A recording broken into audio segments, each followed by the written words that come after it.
शिव भक्ति में लीन दिखी मुस्लिम महिलाएं, योगी के फैसलों से बदला कांवड़ रूट का सीन। किसी ने कंधे पर उठाई 251 लीटर की कांवड़ तो कोई कर रहा 150 किलोमीटर की यात्रा। कांवड़ पर योगी के 5 बड़े ऐलान ने किया सबको हैरान, विरोधी सोच भी नहीं सके। योगी ने जीता हर शिव भक्त का दिल, मुस्लिम भी हुए योगी के फैसले के दीवाने, करोड़ों के दिलों पर किया यूं कब्जा। सुरक्षा से लेकर सुविधाओं तक बड़ा प्लान, आखिर क्यों इस बार अलग नजर आ रही है कांवड़ यात्रा। ऐसे ही नहीं, योगी को सबसे बड़ा शिव भक्त कहते हैं। भोले के दरबार में न जात पूछी जाती है, न मजहब, वहां सिर्फ आस्था देखी जाती है। शायद यही वजह है कि इस बार की कांवड़ यात्रा सिर्फ लाखों शिव भक्तों की यात्रा नहीं रही, बल्कि कई ऐसी तस्वीरों की वजह से भी चर्चा में आ गई जिन्हें देखकर हर कोई हैरान है। कहीं बुर्का पहने कुछ महिलाएं हरिद्वार में हवन करती दिखाई दी, तो कहीं एक मुस्लिम युवक कंधे पर 251 लीटर की कांवड़ उठाकर बोलबम के जयकारे लगाते हुए लंबी यात्रा पर निकल पड़ा। इसी बीच उत्तर प्रदेश में मुख्यमंत्री योगी के कांवड़ यात्रा को लेकर लिए गए फैसले भी लगातार चर्चा का विषय बने हुए हैं। सुरक्षा व्यवस्था और श्रद्धालुओं की सुविधाओं को लेकर सरकार ने इस बार कई बड़े इंतजाम किए हैं, जिसने हर किसी का ध्यान खींच लिया है, जिसके बारे में आपको सब इस वीडियो में बताते हैं।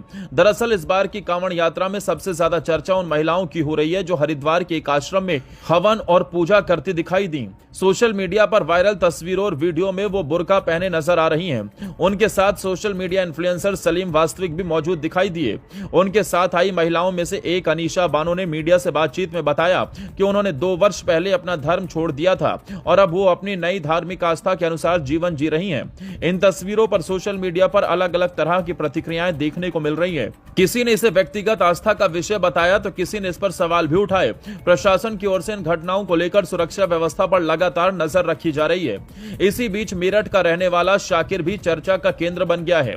बताया जा रहा है कि वो अपने साथी के साथ हरिद्वार से 251 लीटर की कांवड़ लेकर निकला है और करीब 150 किलोमीटर की यात्रा पूरी कर रहा है। रास्ते भर वो भोलेनाथ के जयकारे लगाते हुए आगे बढ़ रहा है।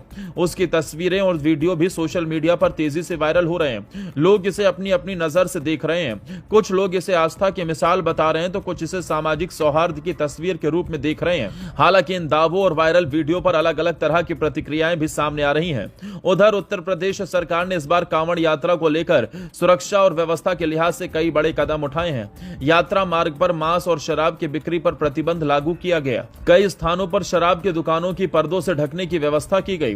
कांवड़ मार्ग पर आने वाले होटल, ढाबों और भोजनालयों के बाहर संचालकों की पहचान संबंधी बोर्ड लगाने के निर्देश दिए गए हैं। इसके अलावा सोशल मीडिया पर अफवाह फैलाने वालों के खिलाफ सख्त कार्रवाई करने के निर्देश दिए गए। सुरक्षा के लिए ड्रोन, सीसीटीवी कैमरे और आधुनिक निगरानी व्यवस्था का इस्तेमाल किया जा रहा है। संवेदनशील इलाकों पर विशेष नजर रखने के साथ साथ भीड़ प्रबंधन के लिए अतिरिक्त पुलिस बल भी तैनात किया गया है। सरकार का कहना है कि श्रद्धालुओं को किसी प्रकार की परेशानी न हो, इसके लिए साफ सफाई, पेयजल, बिजली, स्वास्थ्य सेवाएं, महिला श्रद्धालुओं के लिए अलग सुविधाएं और आपातकालीन सहायता व्यवस्था भी मजबूत की गई है।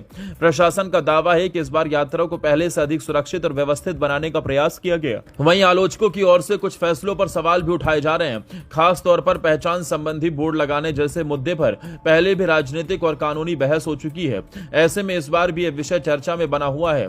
देखा जाए तो इस बार की कांवड़ यात्रा कई वजहों से सुर्खियों में है। एक और अलग अलग आस्था से जुड़ी तस्वीरें लोगों का ध्यान खींच रही हैं, तो दूसरी ओर सरकार की व्यवस्थाएं भी चर्चा का विषय बनी हुई हैं। आने वाले दिनों में यात्रा जैसे जैसे आगे बढ़ेगी, वैसे वैसे इन तस्वीरों और व्यवस्थाओं पर भी लोगों की नजर बनी रहेगी। फिलहाल प्रशासन का पूरा फोकस यही है कि करोड़ों श्रद्धालुओं की यह यात्रा सुरक्षित, शांतिपूर्ण और व्यवस्थित तरीके से संपन्न हो।